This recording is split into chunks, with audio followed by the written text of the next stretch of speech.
who was the hardest hitter that you've ever faced? Oh man, the one of the hardest hitters I ever faced was I would say Keith Jardine. On the Ultimate Fighter show, he hit me so hard one time. I honestly thought even after the fight was over that I was still knocked out somewhere, and it was a dream. It was that hard. So he was probably the hardest that hit me. Like every single time he hit me, it was like the lights went out for a second. Really? So Keith Jardine, because that's not the answer I was expecting. No disrespect to that man, Yeah, but yeah. I was thinking like Well, John Jones or somebody like that.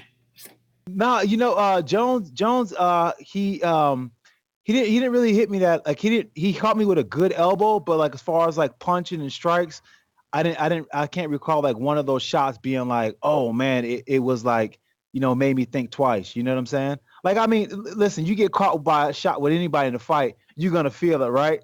But I mean, there's some guys that hit and you just feel like it's just a little bit different. You know what I'm saying? Like Chuck Liddell was like another one. Dan Henderson was another one. You get hit with one of those shots, you're just like Dan Henderson caught me with a jab, like in the first few seconds of the fight. And I went to the rest of the round. I had no idea what hit me, and it was only a jab. Wow. Who do you think was the best fighter you ever faced, Rashad? Without a doubt, John Jones. When it comes down to it, I think that John Jones is the best in history.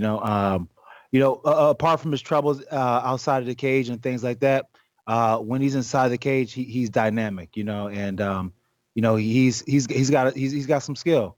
But I would say technically speaking, he was probably the best fighter. And I say that because like when you fight guys that good, you feel like after the fight is over, like there's another level that I need to get to. You don't feel like, oh man, I had a bad day out. You just feel like, man, I need to get to another level to be able to beat this guy. Here's the thing, like the best way I can describe it is this, like right here.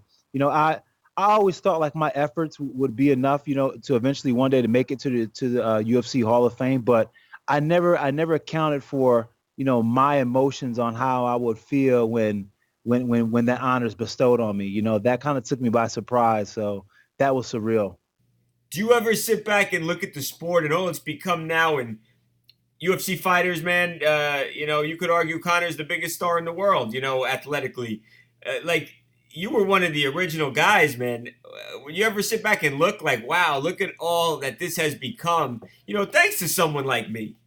Yeah, yeah, I do all the time, and it's usually like when you see like these monster events and you see, Conor McGregor's, following and you just see how big news MMA is. You start to realize at one point I had to tell people what I had to do, and they were like they couldn't believe it, And at one point I told my mother, I'm like, Ma, I want to be a fighter. Now this is after I graduated from college, and she said, "You gonna end up in jail?" And I'm like, "No, Ma, as a career." She said, "Rashad, why did you go to school just to be a fighter, Rashad?" And I, but that's what I had to deal with earlier. You know what I'm saying? That's what I had to deal with. But it's come a long way, and thankfully so. Now fighters don't have to deal with what I had to deal with telling their mom that they want to be a fighter.